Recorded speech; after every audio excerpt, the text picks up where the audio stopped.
నమస్తే శ్రీమాత్రే నమః శ్రీ గురుభ్యో నమః. మనం ప్రతిసారి అంటే నేను చర్చించే ప్రతిసారిని యోగాల గురించి చెప్తూ ఉంటాను.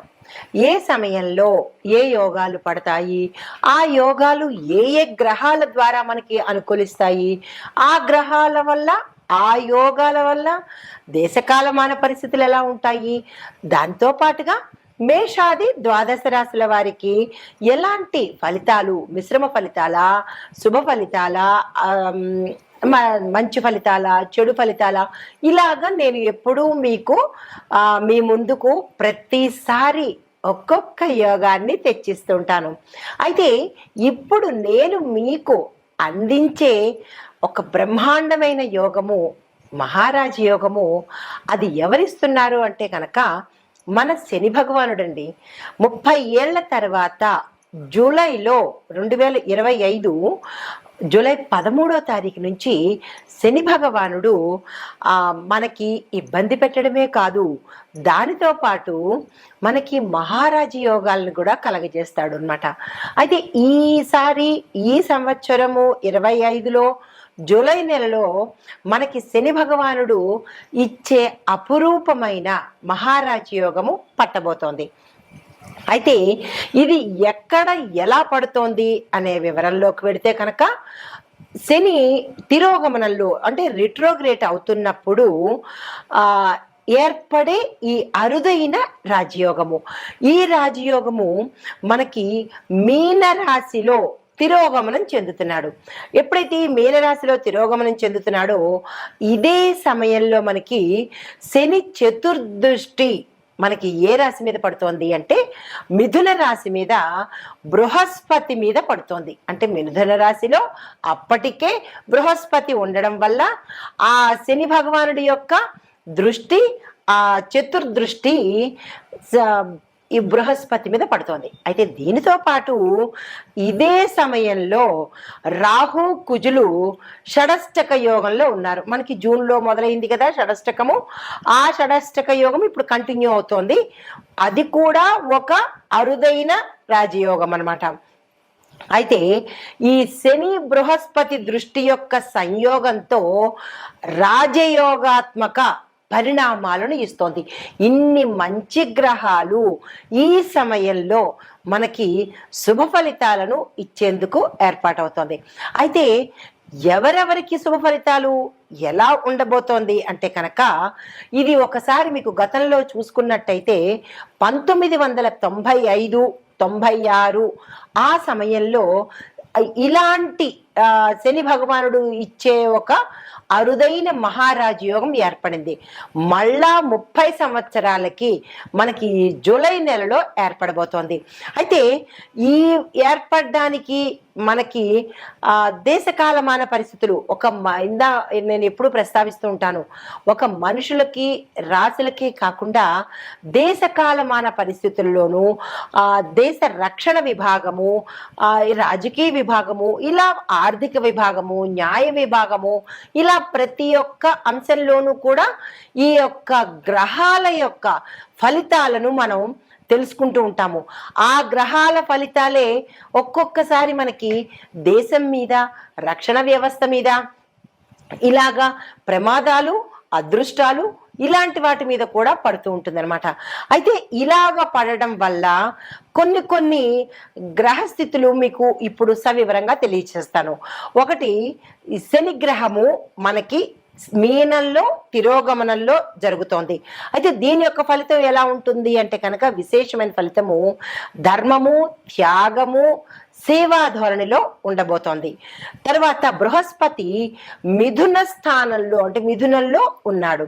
దీనివల్ల ఏంటంటే జ్ఞానము, అంటే ప్రతి ఒక్కళ్ళకి ఇంటెలిజెన్స్, నాలెడ్జ్, జ్ఞానంతో పాటు కమ్యూనికేషను, విద్యా వ్యవస్థను వృద్ధి చేసేందుకు ఉపయోగపడుతోంది.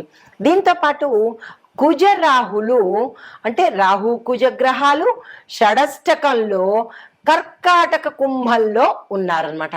అయితే వీరిచ్చే ఫలితాలు ఎలా ఉంటున్నాయి అంటే కనుక ఆందోళనగాను, తర్వాత అస్థిరత్వంగాను ఉండబోతోంది. అంటే ఈ వీరి యొక్క ఫలితాలు ఒక్కొక్క దానికి ఒక్కొక్కలా ఉంటాయి. అయితే మరి బుధుడు సూర్యుడు ఏమిస్తున్నారు అంటే కనుక మిథునంలో ఈ బుధ సూర్యుడు మిథునంలో మనకి జూన్ 15 నుంచి స్థానాలు మారారు. అయితే ఈ మారడం వల్ల రాజకీయంలో ఎక్కువగా కొంత జోక్యం కలగజేసుకోవడము, రాజకీయంలో ఒక స్థిరత్వం లేకపోవడము, ఇలాంటివన్నీ గోచరిస్తున్నాయి. ఇది గ్రహాల యొక్క స్థిరత, వాటి ఇచ్చే విశేషము. అయితే మరి దేశకాల సామాజిక పరిస్థితుల గురించి ఎలా ఉండబోతున్నాయి అంటే కనుక ముందుగా రాజకీయ మార్పులు ఎలా ఉండబోతున్నాయి చూద్దాము. అయితే ఇవి పంచాంగ పరంగా చెప్పేవే, తరువాత పంచాంగ జ్యోతిష శాస్త్ర పరంగా చెప్పేవే తప్ప ఏదో ఊహించి కల్పించినవి మాత్రము కాదు, గమనించదగినది. అయితే రాజకీయ పరంగా పెద్ద పెద్ద స్థాయిలో పార్టీల్లో మార్పులు వస్తాయి, నాయకత్వాలలో కూడా మార్పులు చోటు చేసుకునే అవకాశాలు కనబడుతున్నాయి. దీంతో పాటు కొన్ని రాష్ట్రాల్లో అన్ఎక్స్పెక్టెడ్ రిజిగ్నేషన్స్ కానీ, ఎలియన్సెస్ అంటే కొన్ని అనుకోని పరిస్థితులు కానీ తల ఎత్తే అవకాశాలు కనబడుతున్నాయి. తర్వాత నూతన రాజకీయ యజ్ఞము మళ్ళా తిరిగి మొదలయ్యే అవకాశం కనబడుతోంది. యువ నాయకులకు ఇది చాలా చక్కని సమయము. ఎవరైనా కొత్తగా పార్టీల్లోకి రావాలన్నా, రాజకీయ రంగంలోకి రావాలన్నా ఇది మంచి సమయము. ఆ దిశగా ప్రయత్నాలు చేసుకోండి. అయితే కొన్ని పాత రాజకీయ పార్టీల్లో కొంత అస్థిరత ఏర్పడే అవకాశం కనబడుతోంది. అయితే ఇంకా ఆర్థిక రంగం చూసినట్టయితే ఎలా ఉంటుందంటే దేశ ధన మూలకంగా కొంచెం మెరుగుదల కనబడుతోంది. ముఖ్యంగా రిటైల్ రంగంలోనూ, రియల్టీ అంటే రియల్ ఎస్టేట్ రంగంలోనూ, ఇన్ఫ్రాస్ట్రక్చర్ రంగాలలో కొంత మార్పులు జరగబోతున్నాయి. తర్వాత bit coin, crypto, digital currency విషయాలలో గట్టి నిర్ణయాలు, విధానాలు అమలుపరిచేటట్టుగా గోచరిస్తోంది. అయితే రూపాయి విలువ స్థిరంగా ఉంటే సరిపోతుంది. విదేశ పెట్టుబడులకు ఆకర్షితం అయ్యేటట్టుగా మనకి రూపాయి విలువ ఉండబోతోంది. అయితే చమురు ధరలు, ఇంకొక అంశం ఏంటంటే చమురు ధరలు తగ్గినప్పటికీ లోకల్గా ట్యాక్స్ విషయాలలో ప్రజల మీద భారం పడే అవకాశం కనబడుతోంది. ఇది ఆర్థిక పరంగా. అయితే మరి న్యాయ వ్యవస్థ పరంగా చూసుకున్నట్టయితే ఎలా ఉండబోతోంది అంటే కనుక కొన్ని పెండింగ్ రాజకీయ కేసులు వేగవంతంగా ముందుకు నడిచేటట్టుగా గోచరిస్తోంది. అత్యున్నత న్యాయస్థానాలలో ముఖ్యమైన తీర్పులు వెలువడే అవకాశాలు కూడా కనబడుతున్నాయి. అయితే న్యాయ రంగంలో డిజిటలైజేషన్ కూడా అయ్యేందుకు అవకాశాలు గోచరిస్తున్నాయి. ఇక రక్షణ విభాగానికి చూసుకున్నట్టయితే కనుక సరిహద్దు పరిస్థితులు కొంత పటిష్టంగా ఉండేటట్టుగా చర్యలు తీసుకోబోతున్నారు. తర్వాత అణు సామర్థ్యము, యుద్ధ డ్రోన్ల అభివృద్ధికి బలమైన చర్యలు తీసుకోవడము, టెక్నాలజీని ఇంప్రూవ్ చేయడము, ఇలాంటివన్నీ జరగబోతాయన్నమాట. అయితే రక్షణ రంగంలో చూసుకున్నట్టయితే కొత్త ఒప్పందాలు కుదరడము, మరీ ముఖ్యంగా రష్యా, ఫ్రాన్స్, ఇజ్రాయెల్ వంటి దేశాలతో కొన్ని ఒప్పందాలు జరిపించుకునేటట్టుగా గోచరిస్తోంది. అయితే వ్యవసాయ రంగం, గ్రామీణాభివృద్ధి చూసుకున్నట్టయితే వ్యవసాయ రంగానికి కొంచెం వర్షాభావము అంటే వర్షాలు చాలా అనుకూలంగా ఉండడము, రైతులకు ఊరట కలగడము, మంచి పంటలు పండే అవకాశాలు కనబడుతున్నాయి. దీంతో పాటు రైతు సమస్యల మీద ప్రభుత్వము వాస్తవంగా వాళ్ళ ప్రాబ్లమ్స్ ఏంటి అనేది చర్యలు తీసుకునేందుకు అవకాశాలు కనబడుతున్నాయి. అయితే సబ్సిడీలు, ఇంక్రిమెంట్లు, క్రెడిట్ స్కీములు మరికొంత సమర్థవంతంగా ప్రజల్లోకి తీసుకెళ్లేందుకు దోహదపడుతుంది. తర్వాత సామాజిక పరంగా చూసుకున్నట్టయితే చట్ట శాసనాలు అంటే చట్టానికి కొంత వ్యతిరేక దిశగా వెళ్ళడమో, కొంత ఉద్రిక్తత అవ్వడమో, ప్రజలకు ఇష్టం లేకపోవడమో, ఇలాంటి చర్యలు సామాజిక పరంగా జరిగేందుకు అవకాశాలు కనబడుతున్నాయి. అయితే దీంతో పాటు దేశభక్తి యువతలో కూడా పెరిగే అవకాశాలు కనబడుతున్నాయి. అయితే దీనితో లక్కీ రాసులు అంటే ఈ శని యొక్క మహారాజయోగంలో ఏ రాసులకు మనకి అభివృద్ధి కనబడుతోంది అంటే కనుక వృషభ రాశి వారికి, తరువాత కర్కాటక రాశి వారికి కన్య, ధనస్సు, కుంభ ఈ 5 రాశుల వాళ్ళకి విశేషమైన ఫలితాలు ఇస్తున్నాయి. అయితే ముందుగా వృషభ రాశి వారికి ఎలాంటి అంశము అంటే కనుక ధనము విపరీతంగా రావడము, ఆకస్మిక ధనము, ధనానికి సంబంధించినటువంటి వృద్ధి కనబడుతోంది. స్థిర చరాస్తులు కూడా వీళ్ళు వృద్ధి చేసుకుంటారు. తరువాత కర్కాటక రాశి వారికి ఏ అంశంలో అంటే అన్ని రాశుల వాళ్ళకి ఒకే అంశంలో ఉండదు. ఒక్కొక్క రాశి వారికి ఒక్కొక్క స్థానాన్ని బట్టి ఆ స్థానాల యొక్క అభివృద్ధి గోచరిస్తుంది. ఇప్పుడు కర్కాటక రాశి వారికి చూసుకున్నట్టయితే ఈ రాశిలో ఉండే వారికి రాజకీయ పరంగా మంచిగా జరిగే అవకాశం ఉంది. ఆధ్యాత్మిక పరంగా అభివృద్ధి కనబడుతోంది. అయితే కన్యా రాశి వారికి చూసుకున్నట్టయితే ఉద్యోగస్తులకు మంచి మంచి అభివృద్ధి కనబడము, ఉద్యోగంలో ఉండే వారికి విశేషమైన ఫలితాలు కనబడుతున్నాయి. బుద్ధి వికాసము అంటే వీళ్ళు మరింత స్మార్ట్గా వర్క్ చేసేందుకు కనబడుతోంది. ధనుసు రాశి వాళ్ళకి చూసుకున్నట్టయితే ఈ ధనుసు రాశిలో ఉద్యోగస్తులు, వ్యాపారస్తులు ఉన్నట్టయితే కనుక వాళ్ళకి మంచి లాభాలు వచ్చే అవకాశము, పెట్టుబడుల మీద ధనం వచ్చే అవకాశము కనబడుతోంది. దీంతో పాటుగా విదేశాలు వెళ్ళి అక్కడ స్థిరపడ్డమో లేదా విదేశాలు వెళ్ళడానికి సంబంధించినటువంటి ప్రయత్నాలు ఫలించే అవకాశాలు కనబడుతున్నాయి. తర్వాత కుంభరాశి వాళ్ళకి చూసుకున్నట్టయితే కనుక టెక్నికల్ పరంగాను, టెక్నాలజీ పరంగాను, తర్వాత కొత్త కొత్తవి ఏవైనా వీళ్ళు ఆవిష్కరించాలంటే ఇన్నోవేటివ్గా ఉండాలన్నా, ఎంటర్‌ప్రీనర్‌లో ఉండాలన్నా, స్టార్టప్ కంపెనీలు స్టార్ట్ చేసుకోవాలన్నా, వ్యాపార పరంగాను ఇలా ఈ రాశిలో ఉండే వారికి ఈ పరంగా కలిసి వచ్చే అవకాశాలు కనబడుతోంది. అయితే ఓవరాల్గా ఈ 5 రాశుల వారికి విశేషమైన ఫలితాలు ఇవ్వబోతున్నాడు మన శని మహారాజు. అయితే జాగ్రత్తగా ఉండవలసిన రాశులు ఏంటంటే మేషము, మిథునము, తుల, మీనము. ఈ 4 రాశుల వాళ్ళు చాలా చాలా చాలా జాగ్రత్తగా ఉండాలి. అయితే ఏ అంశంలో జాగ్రత్తగా ఉండాలనేది కూడా ఇక్కడ మీకు వివరిస్తాను. గోచార రీత్యా మీరు జాగ్రత్తలు తప్పనిసరిగా తీసుకోండి. మేషరాశి వారికి కుటుంబాల్లో సమస్యలు ఎక్కువగా వచ్చే అవకాశాలు కనబడుతున్నాయి. దానికి సంబంధించిన జాగ్రత్తలు తీసుకోండి. ఆర్థికంగా మీరు చాలా డిస్టర్బ్ అయ్యే అవకాశం కనబడుతోంది. అంటే ఆర్థిక ఒత్తిడులు మీ మీద రుణపరంగా కావచ్చు లేదా అప్పుల పరంగా కావచ్చు, ఏదైనా కానీ ఆర్థిక పరంగా మీకు చాలా స్ట్రెస్ ఎక్కువ అవుతుంది, ముందుగానే తెలుస్తోంది. కాబట్టి జాగ్రత్తలు తీసుకోండి. మిథున రాశి వారికి మానసికంగా విపరీతమైన ఒత్తిడి ఎదుర్కొనే అవకాశం, స్ట్రెస్ తీసుకుంటారు. అది కుటుంబ పరంగా కావచ్చు, ఉద్యోగ పరంగా కావచ్చు. ఈ రాశిలో ఉండే ప్రతి ఒక్కరికి, విద్యార్థులకు, రాజకీయ నాయకులకు, తరువాత వ్యాపారస్తులకు, ఉద్యోగస్తులకు, ఇలా ప్రతి ఒక్కళ్ళకి, స్త్రీలు పురుషులకు కూడా మానసిక ఒత్తిడి అనేది తప్పదు. దీంతో పాటు డబ్బు వ్యవహారాలు ఏదైనా మీరు చెయ్యాలి అని అనుకుంటే చాలా చాలా జాగ్రత్తలు తీసుకోండి.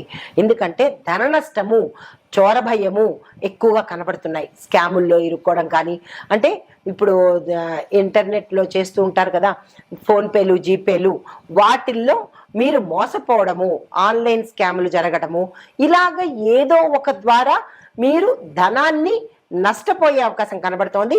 ధనపరంగా జాగ్రత్తలు తీసుకోండి. అయితే తులారాశి వాళ్ళకి చూసుకున్నట్టయితే వైద్యపరమైన ఖర్చులు మీరు చాలా ఎదుర్కోవాల్సిన అవసరం అవుతుంది. ఆపరేషన్స్ రీత్యా కావచ్చు, ప్రమాదాల రీత్యా కావచ్చు, లేదా అనారోగ్య రీత్యా కావచ్చు, మీరు ఎక్కువగా డాక్టర్కి సంబంధించి, హాస్పిటల్కి సంబంధించి, మందులకు సంబంధించి ఎక్కువగా ధనాన్ని వెచ్చించవలసిన పరిస్థితి. భావోద్వేగాలు మీరు చాలా నియంత్రించుకోవాలి. ఈ సమయంలో అస్సలు బాగాలేదు. ఉద్రేకాలకు కానీ, కోపాలకు కానీ, ఆవేశాలకు కానీ ఇలాంటి వాటికి వెళ్ళే ప్రయత్నం చేయకండి. ఇక మీనరాశి వారికి చూసుకున్నట్టయితే శని భగవానుడు మీ రాశిలోనే తిరోగమనం చేస్తున్నాడు. ఎప్పుడైతే మీ రాశిలోనే తిరోగమనం చేస్తున్నాడు అంటే కనుక మీరు విమర్శలకు గురయ్యే అవకాశం కనబడుతోంది. అది మీ ఉన్న స్థానంలో కావచ్చు, లేదా సంఘంలో కావచ్చు, మీ ఇంట్లో కావచ్చు, మీ స్నేహితుల్లో కావచ్చు, ఎక్కడ ఉన్నా మీరు విమర్శలకు ప్రథమ స్థానం తీసుకునేవారు అవుతారు. చాలా జాగ్రత్తగా ఉండండి. అయితే కోల్పోయిన అవకాశాలు ఏవైనా ఉంటే కనుక అవి తిరిగి మళ్ళా మీ దగ్గరికి వచ్చే అవకాశం కనబడుతోంది. వాటిని అందుకునే ప్రయత్నం చేయండి. అయితే లాభపడే రాశులు చెప్పాను. ఇప్పుడు జాగ్రత్తగా ఉండవలసిన రాశులను కూడా, ఏ అంశంలో జాగ్రత్తగా ఉండాలో కూడా మీకు సవివరంగా తెలియచేశాను. అయితే పరిహారాలు సూచనలు ఏం తీసుకోవాలి అనేది చివరలో చెప్తాను. అయితే శని భగవానుడు 30 ఏళ్ల తర్వాత 2025లో తిరోగమనం జరుగుతోంది. మీనరాశిలో శని భగవానుడి తిరోగమనంతో పాటు బృహస్పతి మిథునంలో 3వ స్థానంలో సంచారం చేస్తున్నాడు. అయితే ఈ యొక్క ఫలితాలు మేషాది ద్వాదశ రాశుల వారికి ఒక్కొక్క రాశి వారికి ఎలా ఉండబోతోంది అనే అంశంలో తదుపరి రాశి మకర రాశి. ఈ రాశి వారి యొక్క గ్రహస్థితి శని భగవానుడు 3వ స్థానంలోను బృహస్పతి 6వ స్థానంలోను సంచారం చేస్తున్నారు. అయితే ఈ సంచార ఫలితాలు విద్యార్థులకు తక్కువ శ్రమతో ఎక్కువ ఫలితాలు పొందే అవకాశం కనబడుతోంది. ఇంకా మీరు ఈ సమయాన్ని అస్సలు వృధా చేసుకోకండి. మీరు చిన్న ఎఫర్ట్తోనే పెద్ద పెద్ద లాభాలు పొందుతారు. ఈ సమయాన్ని ఎలా ప్రణాళికలు వేసుకోండి, ఎలా మన సక్సెస్ సాధించాలి, ఇతర వ్యాపకాలు తగ్గించుకోండి, ఈ వ్యాపకాలు పెంచుకునే ప్రయత్నం చేస్తే మీ కెరీర్ చాలా చక్కగా ఉండబోతోంది. అయితే ఉద్యోగస్తులకు చూసుకున్నట్టయితే మీ డిపార్ట్మెంట్స్లో మార్పులు వచ్చే అవకాశం కనబడుతోంది. కొత్త బాధ్యతలు తీసుకుంటారు. అంటే ఇప్పటి వరకు మీరు చేస్తున్న ఉద్యోగ క్యాడర్స్ మారి వేరే కొత్త క్యాడర్లోకి కొత్త స్థానంలోకి ప్రమోట్ అయ్యే అవకాశాలు ఎక్కువగా కనబడుతున్నాయి. అయితే ఆర్థికంగా చూసుకున్నట్టయితే ఆదాయము సాధారణంగా ఉండబోతోంది. దీంతో పాటు ఖర్చుల్ని కంట్రోల్ చేసుకునే ప్రయత్నం చేసుకోండి. ఇది అనవసరమైన ఖర్చా అవసరమైన ఖర్చా అనేది చూసుకుంటూ దాని ప్రకారంగా నడిచే ప్రయత్నం చేసుకోండి. విచ్చలవిడిగా ఖర్చులు పెట్టే ప్రయత్నం చేయకండి. అయితే ఖర్చుల పరంగా చూసుకున్నట్టయితే కనుక కొంత ఖర్చుల మీద నియంత్రణ పెట్టుకునే ప్రయత్నం చేసుకోండి. ఇంకా ఆరోగ్యపరంగా చూసుకున్నట్టయితే గుండె సంబంధిత సమస్యలు వచ్చే అవకాశం కనబడుతోంది. గతంలో ఎవరైనా హార్ట్కి సంబంధించి ఆపరేషన్స్ చేయించుకున్నా, స్టంట్లు వేయించుకున్నా, లేదంటే ఏదైనా బైపాస్ సర్జరీలు కానీ ఇలాంటివి ఏమైనా జరిగి ఉన్న వాళ్ళు చాలా కేర్ఫుల్గా ఈ సమయంలో మీరు ఉండాలి. దీంతో పాటు బీపీలు షుగర్లు ఇలాంటివి ఏవైనా ఈ రాశిలో ఉన్న వారికి ఉంటే కనుక తక్షణమే డాక్టర్ యొక్క పర్యవేక్షణలోకి వెళ్ళడము, సలహా తీసుకునే ప్రయత్నం చేసుకోండి. అయితే కుటుంబపరంగా చూసుకున్నట్టయితే చిన్న చిన్న అభిప్రాయ భేదాలే తప్ప పెద్దగా కుటుంబంలో కలతలు కానీ ఎటువంటి డిస్టర్బెన్సెస్ కానీ ఏమీ కనబట్టలేదు. సాధారణంగా ఉండబోతోంది. అయితే రాజకీయ పరంగా చూసుకున్నట్టయితే కనుక కొత్త సమీకరణాలు మీకు అంటే కొత్త మంది కొత్తగా మీకు జాయిన్ అవ్వడం కానీ, మీతో స్నేహం చేయడం కానీ, లేదా మీరున్న స్థానాల్లోకి రావడం కానీ జరిగే ప్రయత్నాలు కనబడుతున్నాయి. సహాయ మిత్రులు కూడా మీకు మారే అవకాశం ఉంది. అంటే మీ కిత్ అండ్ కిన్ ఫ్రెండ్స్ కూడా వాళ్ళ యొక్క టెంపో చేంజ్ చేసుకునే అవకాశాలు కనబడుతున్నాయి. జాగ్రత్తలు తీసుకోండి. అయితే మీకు పరిహారంగా మంగళవారం రోజు నియమనిష్టలతో ఉండండి. మద్యము మాంసము లేకుండా అంటే ఉపవాసం ఉండి హనుమంతుడి పూజ చేసుకొని నల్లని శనగలను అంటే మనం పూర్వం వాడే కాబూలీ చెన్న కాకుండా పూర్వం నుంచి వచ్చే నల్ల శనగలను దానంగా ఇచ్చినట్టయితే కొంత సానుకూలమైన ఫలితాలు పొందుతారు. నమస్తే. అయితే ఇప్పుడు ఈ మేషాది ద్వాదశ రాశుల వారికి ఈ శని తిరోగమనంలో మీరు ఏం చేసుకోవాలి, మీ యొక్క బాధలకు ఎట్లాంటి మంత్రం చదువుకోవాలి అనేది తదుపరి రాశి మకర రాశి. ఈ రాశి వారికి శని తిరోగమన రీత్యా నేనిచ్చే ప్రత్యేకమైన మంత్రము ఓం బ్రూం బృహస్పతియే నమః. దీన్ని 108 సార్లు తప్పనిసరిగా చదువుకునే ప్రయత్నం చేసుకోండి. అయితే దీనివల్ల వచ్చే లాభాలు ఏంటంటే శత్రువులు అణిగిపోతారు, తగ్గిపోతారు, ఆదాయము ఎక్కువగా వృద్ధి అవుతుంది. దీంతో పాటు ఉద్యోగాలలో ప్రమోషన్స్ రావడము, ఉద్యోగ ఆదాయ మార్గాలు ఎక్కువగా పురోగతి చెందడము. నమస్తే. మీ ఇష్టము. ఇప్పుడు జప విధానము, ఇందాక నేను మంత్రాలు చెప్పాను కదా, ఆ మంత్రాలు ఎలా చదవాలి అనేది కూడా చెప్తాను. సంతృప్తికరంగా మీరు చదువుకునే ప్రయత్నం చేసుకోండి. తద్వారా లాభాలు పొందాలని ఆశిస్తూ మీకోసం అయితే ప్రతిరోజు ఆదివారం రోజు బృహస్పతి కోసము అంటే గురువు కోసం చేయవలసిన రోజు ఆదివారము, శని భగవానుడి కోసం చేసే మంత్రము శనివారం రోజు చేసుకోండి. 2వ నియమము 108 సార్లు జపించడం ఉత్తమము. అయితే మాల ద్వారా కానీ లేదా ధ్యానం ద్వారా కానీ మంత్ర జపం చేసుకోవాలి. ఎలా పడితే అలాగా, ఎక్కడ పడితే అక్కడ కాదు, చాలా నిష్ఠతో చేసుకోండి. 3వ నియమము, నల్ల వస్త్రధారణ, బ్లాక్ కలర్ వేసుకొని శనివారం రోజు శని భగవానుడికి పసుపు రంగు వస్త్రధారణ చేసుకొని గురువారం రోజు గురువుకి చేసినట్టయితే కనుక శుభప్రదము. నమస్తే.